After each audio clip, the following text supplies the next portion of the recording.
1. You will hear a conversation between a senior librarian and a woman interested in working at the library. First, you have some time to look at questions 1 to 7.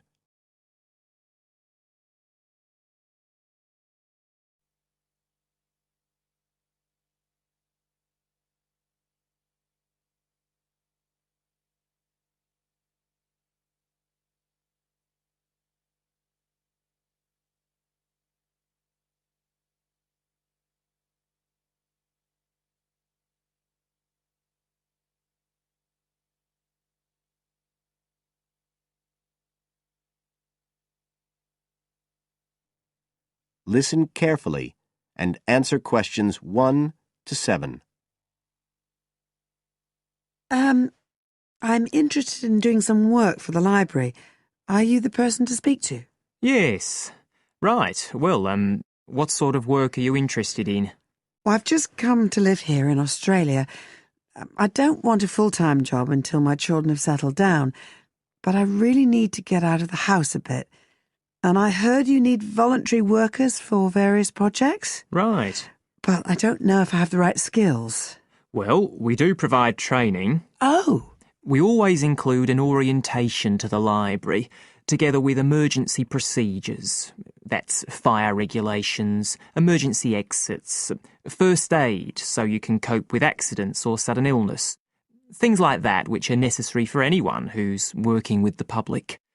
Then we give specialist training for particular projects, like using our database system.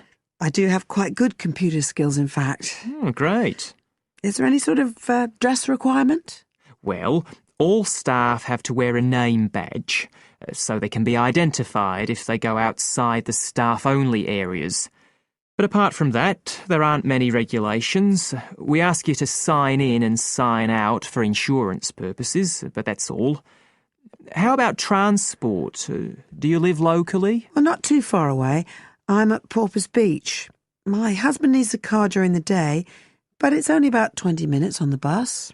In fact, we can reimburse part of your travel expenses in that case.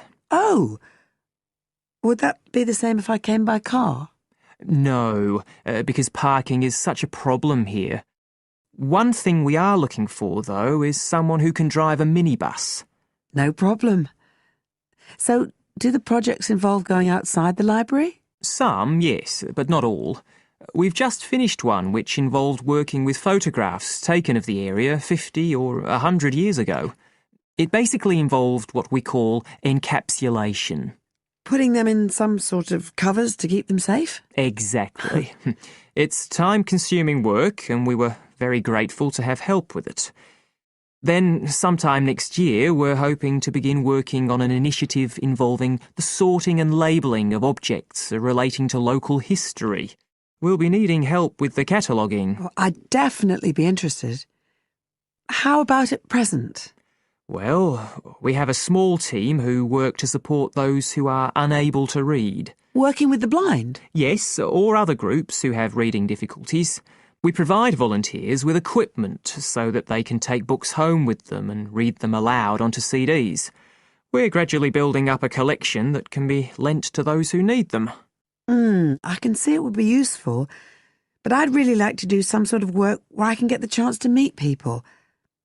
How about reading stories to children? That's done by our regular staff. But we do have another project. It's a very long-established scheme which involves helping those who are unable to have direct access to the library.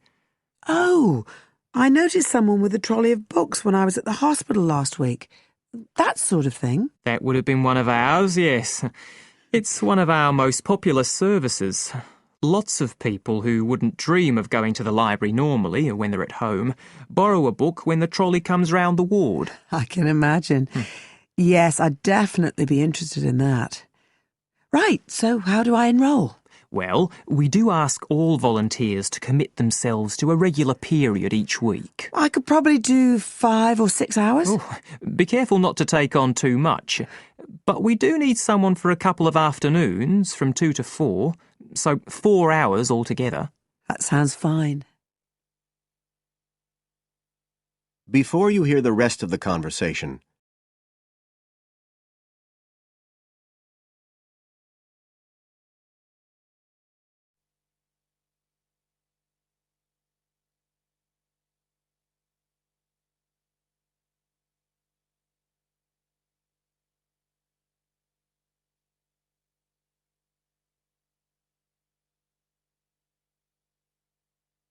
Now listen and answer questions 8 to 10. Right, so here's the application form. It asks the usual questions, name and address and telephone number. You also need to fill in details of who we should get in touch with in case of any accident or problem like that. We do need to have that filled in. And there's a space for date of birth, but that's only if you're over 75, so we won't worry about that. No. Oh, it asks for qualifications. Do I need to provide certificates? They're not necessary. We'll need the names of 2 referees, not relatives or family members, obviously. What else? Signature of parent or guardian. That won't be necessary, as I assume you're over 18. Yes. What's this? It says civil conviction check. That's a document we have to provide by law for those working on projects involving children, so we won't need it in your case. But you will need to sign this separate document. That's a copy of commitment. It's basically an agreement to work according to the library guidelines. So, if you'd like to fill this all in, you can do it here or take it home, whichever you prefer. I'll take it home if that's okay. Right, well, thank you for your time. That is the end of part 1. You now have half a minute to check your answers.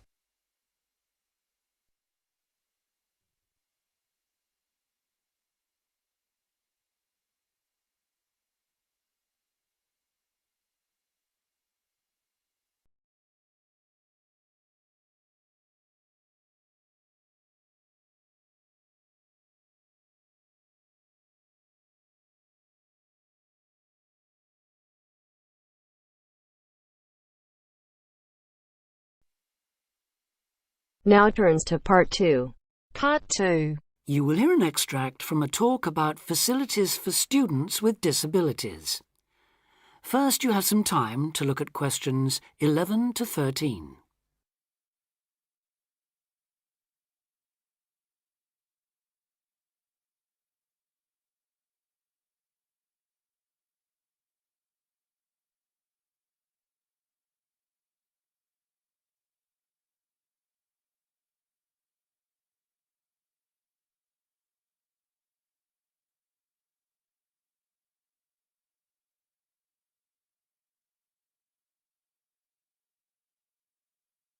Now listen carefully and answer questions 11 to 13.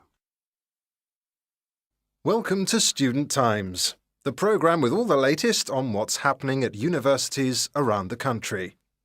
Today we'll be discussing disabled applicants and the kind of support they can expect to find, or not find, at the university of their choice. With me to tell us more is Student Disability Advisor Sally Taylor. Good morning, Sally. Good morning, Hugh. I'd like to start by pointing out that although 1 in 4 people has some kind of disability, the proportion among students is much lower. This is partly because most students are under 25 and many people only develop their disabilities as they get older, but it's also because some universities don't do much to encourage access. It is true, though, that some have quite sticky problems when it comes to, for instance, wheelchair access, ancient buildings, cobbled streets built centuries ago, and so on. When faced with such a situation, some universities make an extra special effort to provide for students with particular disabilities, while others have specialist accommodation. In fact, all universities should have a written policy statement on students with disabilities, setting out what facilities they have, what their attitude is, and what they're prepared to do. But having said that, only you can properly understand the challenges of any disability you have, and so before accepting a place at a university, or even while you're considering applying, if only to raise the university's awareness, it's good to talk to them and find out how much they can and will do for you. The problem is who to talk to. Most universities and some students' unions have a disability advisor who is supposed to know what facilities they already have and will help with further arrangements if necessary or possible. However, all too often this person is a token. Sometimes it's just an extra responsibility given to a secretary. They don't know what the situation is in practice, and they don't have any real authority to change anything. So, given that for any prospective student it's best to visit a university before applying, it's an especially good idea for students with disabilities or special needs to check whether the place really does come up to scratch. In general, the university should provide personal care and assistance, and there are certain key features to look out for if you have a particular disability, including the following. Before you hear the rest of the talk, you have some time to look at questions 14 to 20.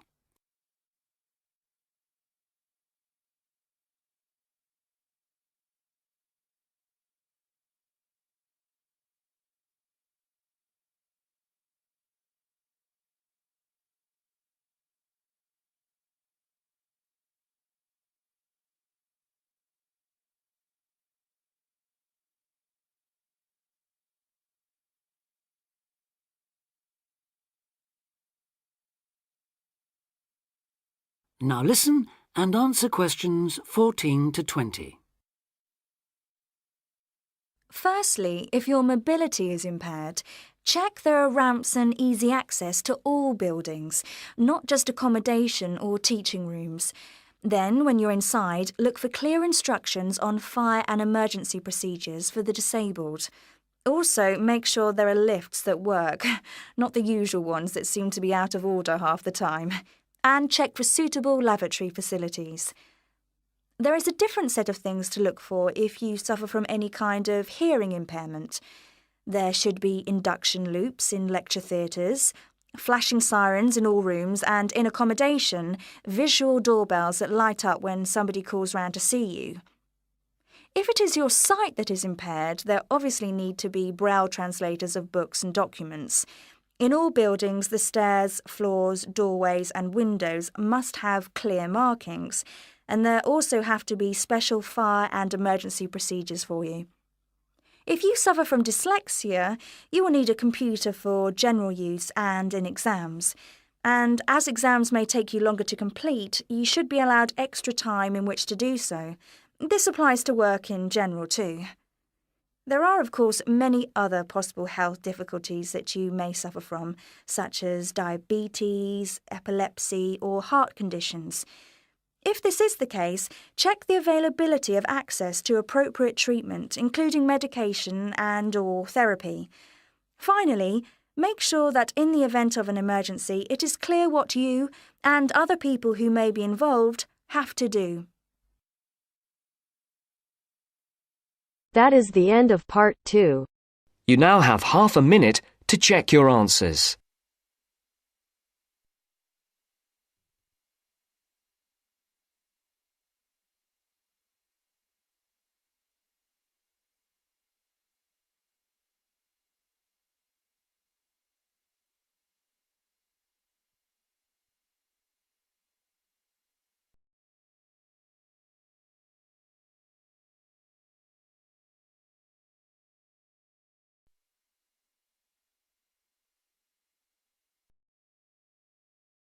Now turns to part 3.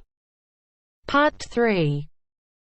You will hear a discussion between a student, Aldo, and his supervisor, Dr. Hurst, about his research assignment. First, you have some time to look at questions 21 to 23.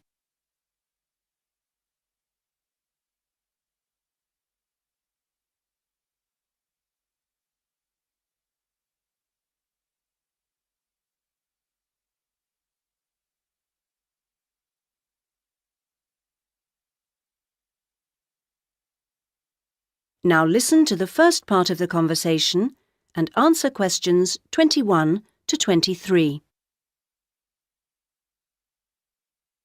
So, Aldo, how's it going so far with your assignment? Not too bad. You're looking at the community round here. That's right. How people perceive the community they are in. Have you made much progress? I conducted quite a lot of interviews on the street with local residents.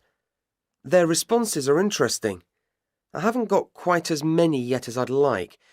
I had wondered if I'd have language problems, particularly with the different accents. I seem to have managed, though. Having to work in the open has made it harder, and with the cold weather there's been recently, people don't necessarily want to stop and talk like they do if it's nice and sunny. That's something I've had to deal with. Of course, some people are too busy to stop and talk, but that's okay. I see. So, have you formed a good overall picture of how people view the community? To an extent. I've certainly talked to plenty of older people. I guess they may have more time to talk. I still don't really have enough young mothers, though. I've managed to get enough older mothers and children through the schools. That's something I had been worried about. Well, that shouldn't be too hard.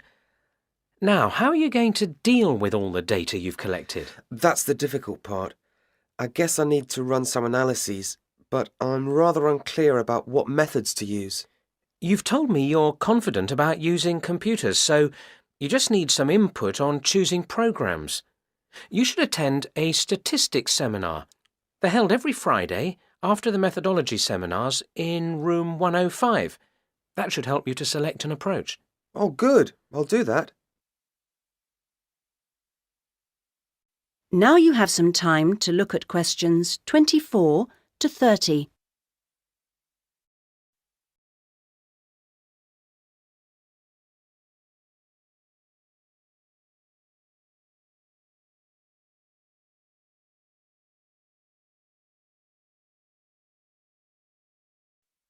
Now you have some time to look at questions 24 to 30. Meanwhile, let's hear something about what you've learned. Yes, I talked to a number of residents. Good. I imagine they didn't always have the same opinions. Views were certainly quite mixed. Take sports facilities. In general, people seemed to think they weren't very good. There's no swimming pool in the area, for example. But at the same time, there's a new football training area. It looks very smart to me, but it doesn't seem to get used very much.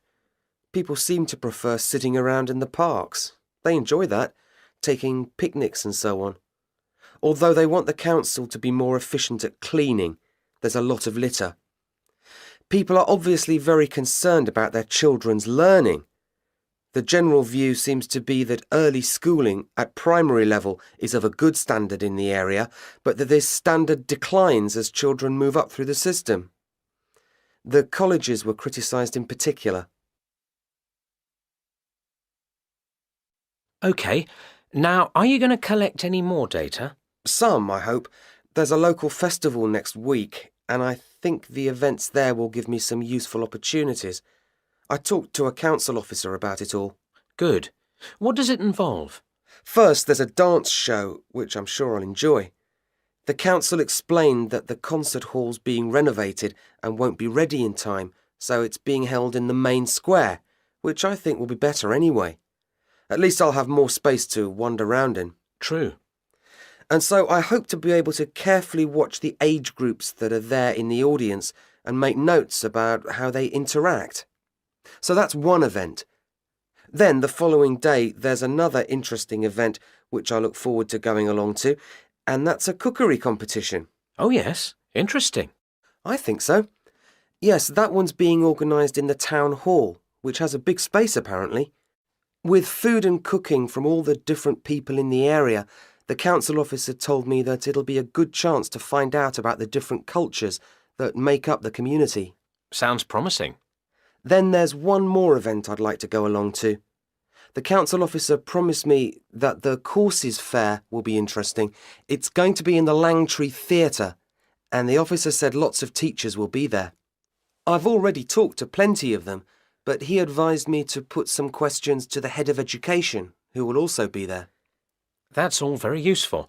OK, I suggest you come back next week.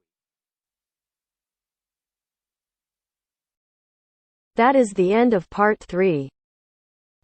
You now have half a minute to check your answers.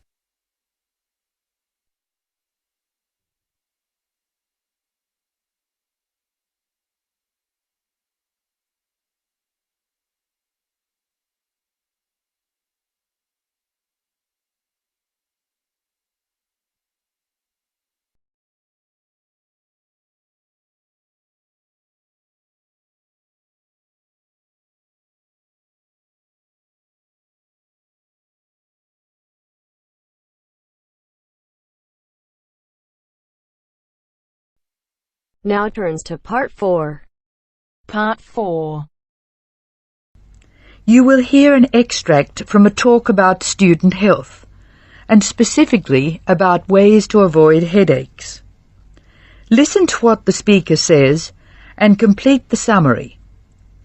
First, look at questions 30 to 40.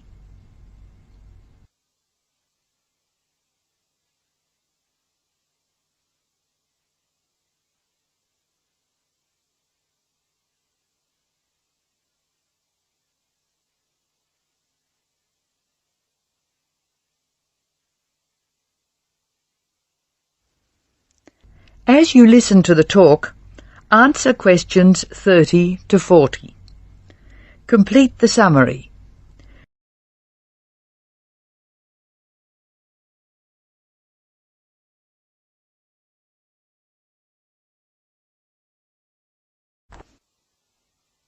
Hello, welcome to the Student Orientation Programme. Today's session is on health issues, and this talk is about headaches and how to avoid them. It may surprise you to hear that headaches are often caused by hunger. In fact, one study suggested that 70% of headaches are related to hunger, which makes it the principal cause. The advice is simple: eat 3 meals a day and try to keep to a fairly regular schedule of meals. People associate noise with headaches, and for most of us, excessive noise creates the conditions for a headache. Very loud noise is unpleasant, and people usually remove themselves from it. Having said that, younger people tend to tolerate noise better than their elders, so I may be leaving noisy places far earlier than you. Just remember that exposure to too much noise may predispose you to a headache. Of course, we all associate headaches with studying. In fact, the headache probably doesn't come from the studying so much as from being tense. When we study hard, we often hunch over our work. Try raising your shoulders and tensing them, and now relax. Can you feel how much more comfortable a relaxed stance is? Another thing, it's very important to check that you are working in a good light. It will not actually hurt your eyes to work in a bad light, but it will make you tired very quickly, and is very likely to give you a headache.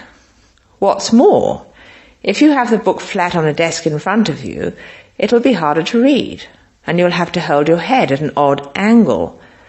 It is wise to have a book rest, which raises the material you are reading 45 degrees to the desk. This will help reduce your chance of a headache.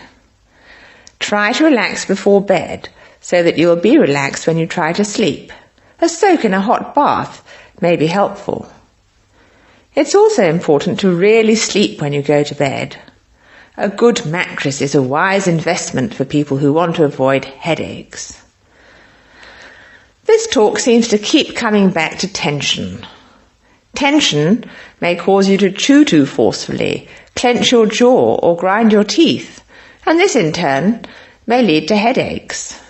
It is very easy to say that you shouldn't grind your teeth, and very hard to stop, particularly if you grind your teeth in your sleep. Try to avoid situations which will make you tense, particularly just before bed. If you do compulsively grind your teeth in your sleep, ask your dentist about a soft mouth guard. In general, try to eat regular meals and avoid tense situations. Be sure you get plenty of exercise. Hopefully your headaches will be greatly reduced. One other thing I should point out, avoid smoky rooms and cars. Such places certainly encourage headaches, and the smoke may be doing you quite serious long-term damage. That is the end of Part 4. You now have half a minute to check your answers.